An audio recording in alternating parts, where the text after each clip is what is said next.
السلام علیکم، میں ہوں عارف کاظمی اور آپ دیکھ رہے ہیں سچ ٹیلی ویژن کا ڈیجیٹل پلیٹ فارم۔ مشرق وسطی، روس اور یوکرین جنگ اور سمیت دنیا بھر کی اہم ترین خبریں لے کر ایک بار پھر آپ کی خدمت میں حاضر ہو گئے ہیں۔ ہماری ولاگس میں سب سے پہلے ہم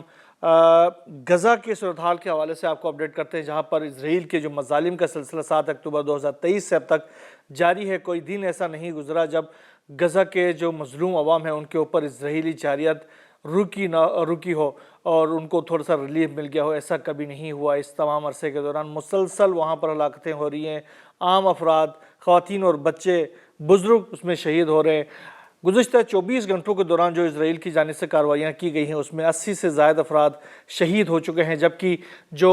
خوراک کی جو تقسیم کے جو ادارے ہیں ان کے قریب جو حملے کیے گئے ہیں اسرائیل کی جانب سے، ان میں بھی تقریباً 80 کے قریب اس میں بھی ہلاکتیں ہو گئے ہیں، جس میں جو خوراک کی تقسیم کے جو منتظر جو افراد وہاں پر کھڑے ہوتے ہیں، وہاں پر جمع ہوتے ہیں، ان کے اوپر اسرائیل کی جانب سے حملے کیے جاتے ہیں۔ اس کے علاوہ غذائی شدت جو ہے وہ غزہ کے اندر بہت زیادہ بحران اختیار کر گیا ہے۔ غذائی قلت سے 4 بچوں سمیت 15 جو فلسطینی ہیں وہ شہید ہو چکے ہیں، جبکہ گزشتہ 24 گھنٹوں کے دوران اس حوالے سے بھی یہ جو اطلاعات آ رہی ہے اس میں 101 افراد شہید ہو چکے ہیں۔ اس میں جو عام افراد ہیں وہ سب سے زیادہ شہید ہو رہے ہیں۔ ابھی تو خاص طور پر جو فرانس کی جو نیوز ایجنسی انہوں نے بھی AFP انہوں نے بھی کہا کہ ہمارے جو رپورٹرز ہیں، وہاں جو رپورٹنگ ٹیم ہے، ان میں سے بھی بہت سارے افراد جو ہیں وہ ان کے خاص طور پر بھوک سے شہید ہونے کا وہاں پر احتمال زیادہ ہو گیا ہے۔ اس کے علاوہ جو رپورٹنگ ٹیم ہے، صحافی ہیں، دیگر لوگ ہیں، ان کی بھی ہلاکتیں ہو رہی ہیں۔ ایک صحافی جو کہ AFP سے ہی تعلق رکھتا ہے، انہوں نے آخری اپنی جو رپورٹ جو انہوں نے جاری کی اس میں یہ کہا کہ میں اس حد تک لاغر ہو گیا ہوں بھوک کی وجہ سے کہ اب میں اٹھ بھی نہیں سکتا، لہٰذا میں رپورٹنگ نہیں کر سکتا ہوں۔ اس کے علاوہ یہ جو سیو دی چلڈرن ہے، ایک تنظیم ہے انٹرنیشنل جو کہ بچوں کے فلاح کے لیے کام کرتی ہے، انہوں نے کہا کہ غزہ میں صورتحال انتہائی تباہ کن اور ہر فرد بھوک سے نڈھال ہے، بھوک کا شکار ہے، بھوک سے نڈھال ہے۔ یہ صورتحال وہاں پیدا ہو گئی ہے، جبکہ برطانیہ سمیت 25 جو یورپی ممالک ہیں جو کہ ہم یہ کہہ سکتے ہیں کہ یہ اسرائیل کے اتحادی ممالک ہیں، یہ وہ ممالک ہیں جنہوں نے اسرائیل کو اسلحہ دے دیا ہے، جنہوں نے بم دے دیے ہیں، جنہوں نے ہتھیار دے دیے ہیں تمام قسم کے، جس کی وجہ سے اسرائیل نے فلسطین کی یہ حالت کر دی۔ اب انہوں نے بھی ایک خط لکھا ہے، انہوں نے ایک مشترکہ بیان جاری کیا ہے جس میں انہوں نے کہا ہے کہ غزہ کے اندر جنگ کو روکی جائے اور وہاں پر امدادی سامان جو ہے وہ تقسیم کرنے کو ایک موقع دیا جائے۔ یہ ممالک جو ہیں ان میں خاص طور پر برطانیہ ہے، اٹلی ہے، فرانس ہے، اس طرح ڈنمارک ہے، جاپان اور کینیڈا ہے۔ یہ تمام ممالک کی جانب سے ایک دستخط شدہ ایک وہ جاری کی گئی ہے، مشترکہ بیان جاری کیا گیا ہے، اس میں یہ اپیل کی گئی ہے کہ جنگ روکی جائے اور امدادی سامان جو ہے وہ تقسیم کرنے کی اجازت دی جائے، تاکہ وہاں پر جس طریقے سے لوگ شہید ہو رہے ہیں بھوک کی وجہ سے اس کا سلسلہ جو ہے وہ روکا جا سکے۔ حماس اور القسام بریگیڈ، القدس بریگیڈ، جہاد اسلامی کی جانب سے اسرائیل کے خلاف اپنی جوابی کارروائیاں ہیں وہ جاری ہیں۔ ایک بڑی کارروائی کی گئی ہے رفح کے اندر، جس میں ایک بوبی ٹریپ سجایا گیا تھا ایک بلڈنگ کے اندر۔ اسرائیلی فورسز کی ایک بڑی تعداد وہاں پر چلی گئی تھی، جس کو انہوں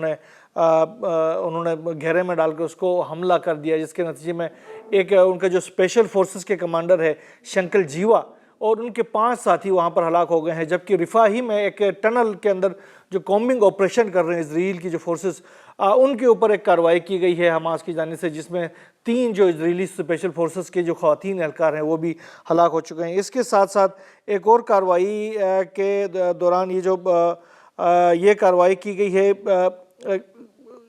جو غزہ کے جو مرکزی علاقے میں، وہاں پر ایک اسرائیلی جو یونٹ ہے اس کے اس کو اوپر ٹینک شکن میزائل سے حملہ کیا گیا تھا، جس میں اسرائیل کی جو گولانی بریگیڈ ہے اس کا ایک اہلکار شدید زخمی ہو گیا ہے۔ اس کے ہلاکت کی اطلاعات بھی آ رہی ہیں، لیکن ابھی تک اس کی تصدیق نہیں ہو سکی، لیکن وہ شدید زخمی ہو چکا تھا۔ غزہ کے حوالے سے اور بھی یہ جو خبریں ہیں اس میں ایک بڑی اہم خبر یہ بھی ہے کہ غزہ میں جو عالمی ادارے صحت ہے اس کے دفتر پر اسرائیل کی جانب سے حملہ کیا گیا تھا۔ اس کے جو ڈائریکٹر ہیں انہوں نے باقاعدہ اس کی تصدیق کی، انہوں نے کہا کہ اسرائیلی فورسز جو ہیں وہ ان کے دفتر میں داخل ہو گئے، وہاں سے 2 افراد کو انہوں نے گرفتار کر لیا تھا، جبکہ ایک شخص جو ہے وہ ابھی بھی لاپتہ ہے۔ انہوں نے اس کی مذمت کی ہے اور اس کو عالمی جو اداروں کی جو تقدس ہے اس کے منافی قرار دے دیا۔ ڈاکٹر ٹیڈروس نے کہا ہے کہ یہ جو کارروائی اسرائیل کی جانب سے کی ہے اس کی ہر سطح پر مذمت کیا جانا چاہیے، اور عالمی اداروں کو کسی طرح سے اسرائیل کو چاہیے کہ وہ اس کو متنازع بنانے کی کوشش نہیں کرے۔ دوسری طرف برطانیہ کی جو لبرل ڈیموکریٹ رہنما ہے ایڈی ڈیوی، انہوں نے اپنی حکومت سے یہ مطالبہ کیا ہے کہ اسرائیل جس طریقے سے غزہ کے اندر جو قتل عام کر رہا ہے اس کو روکنے کا واحد طریقہ یہ ہے کہ اسرائیل کے اوپر سخت ترین پابندیاں عائد کی جائے، اسرائیل کو اسلحہ دینے سے انکار کیا جائے، اور اسلحہ کے ساتھ ساتھ جو F-35 طیاروں کے جو پارٹس دیے جاتے ہیں اسرائیل کو وہ بھی روک دی جائے۔ یہ جو اینڈی ڈیوی نے یہ مطالبہ کیا ہے اپنی گورنمنٹ سے کیئر سٹارمر کی۔ اس کے ساتھ ساتھ یہ جو فلسطینی ریاست کو تسلیم کرنا یونیسیف کو بڑا مہنگا پڑ گیا ہے۔ جب انہوں نے اس کو تسلیم کرنے کے حوالے سے بات کی ہے تو خاص طور پر جو امریکہ نے اس کی بڑی مخالفت کی ہے۔ امریکہ کے جو محکمہ خارجہ کے ترجمان ہیں ٹیمی بروس، انہوں نے کہا کہ یونیسکو کا جو فلسطینی ریاست تسلیم کرنا سنگین مسئلہ ہے جو کہ جو امریکی پالیسی ہے اس کے منافی ہے۔ انہوں نے کہا کہ یہ موقف تنظیم اسرائیل مخالف موقف پھیلانے کا ذریعہ بنا ہے۔ یونیسکو سماجی اور ثقافتی سطح پر تفریق پیدا کرنے والی پالیسیوں کو بڑھاوا دیتا ہے۔ یہ ادارہ ایک ایسے نظریاتی ایجنڈے کا بھی پرچار کرتا ہے جو امریکہ فرسٹ پالیسی سے متضاد ہے۔ یعنی جب اس نے فلسطین کو ایک آزاد ریاست کے طور پر تسلیم کرنے کی بات کی تو اسرائیل کے حق میں امریکہ کھل کے سامنے آ گیا۔ اس نے کہا کہ یار یہ جو نظریہ ہے، یہ جو پالیسی ہے وہ ہماری جو قومی ریاست کی قومی پالیسی ہے اس کے سخت خلاف ہے، لہٰذا ہم اس تنظیم کا حصہ نہیں بن سکتے، ہم لہٰذا اس تنظیم کو چھوڑ کے باہر نکلتے ہیں۔ ایران اور امریکہ اور اسرائیل کے درمیان جو کشیدگی ہے اس کے حوالے سے بھی بڑی اہم قسم کی خبریں ہیں، جہاں پر دونوں ممالک کے درمیان ایک طرف مذاکرات کے حوالے سے بات چیت جاری ہے، اس میں کہ کسی طریقے سے مذاکرات کو براہ راست مذاکرات کو بحال کیا جا سکے۔ دوسری طرف امریکہ کے جو غیر قانونی جو ان کی جو مطالبات ہیں ان کو بھی تسلیم کرنے سے ایران جو ہے وہ انکاری ہے۔ ایران نے کہا ہے کہ جب تک امریکہ کی جانب سے ایران کے اوپر لگائے گئے تمام جو سینکشنز ہیں وہ ختم نہیں ہوتے، ہم امریکہ کے ساتھ جوہری پروگرام کے حوالے سے کسی قسم کے مذاکرات نہیں کریں گے۔ دوسری طرف صدر پزشکیان نے الجزیرہ کے ساتھ ایک ایکسکلوسیو انٹرویو کیا ہے، اس میں انہوں نے کہا کہ ایک تو اپنے اوپر جو حملہ ہوا تھا اس کی بھی انہوں نے تصدیق کی ہے ایک بار پھر، اور دوسری انہوں نے کہا کہ جو حملہ اسرائیل کی جانب سے ایران کے اوپر کیا گیا تھا وہ بڑا بھاری قسم کا حملہ تھا، لیکن انہوں نے کہا کہ ہم نے جو جوابی کارروائی کی ہے اس سے اسرائیل کے ڈیپ انسائڈ بہت زیادہ نقصان پہنچا ہے، لیکن اسرائیل نے چونکہ وہاں پر میڈیا جو ہے وہ اسرائیل کی کنٹرول میں ہے تو لہٰذا اس کی جو تمام تر سیویئر جو کنڈیشنز ہیں وہ باہر آنے نہیں دیا، لیکن ہم نے جو کارروائی کی ہے وہ بہت سخت قسم کی ہے۔ اس کے ساتھ ساتھ انہوں نے کہا کہ ہمارے جو فورسز ہیں وہ ابھی بھی بالکل تیار حالت میں ہیں، ہم کسی بھی ایسے ملک کے اوپر اعتبار کرنے کے لیے تیار نہیں ہے جو ہمیں مذاکرات کی دعوت بھی دے اور ساتھ ساتھ اس طرح کی دھمکیاں بھی دے۔ اگر ہماری جو انگلیاں ہیں وہ ٹریگر پہ ہیں مس کیلکولیشن کے اوپر، ہم سخت جواب دے دیں گے۔ اور اس کے ساتھ ساتھ ایک اور جو اہم ڈیولپمنٹ جو رشیا اور یوکرین کی جنگ کے حوالے سے سامنے آ رہی ہے اس میں یہ ہے کہ رشیا کی جانب سے بڑے پیمانے پر حملے کیے جا رہے ہیں یوکرین کے مختلف مقامات کے اوپر۔ گزشتہ جو رات جو کارروائی کی گئی ہے اس میں تقریباً 500 سے زائد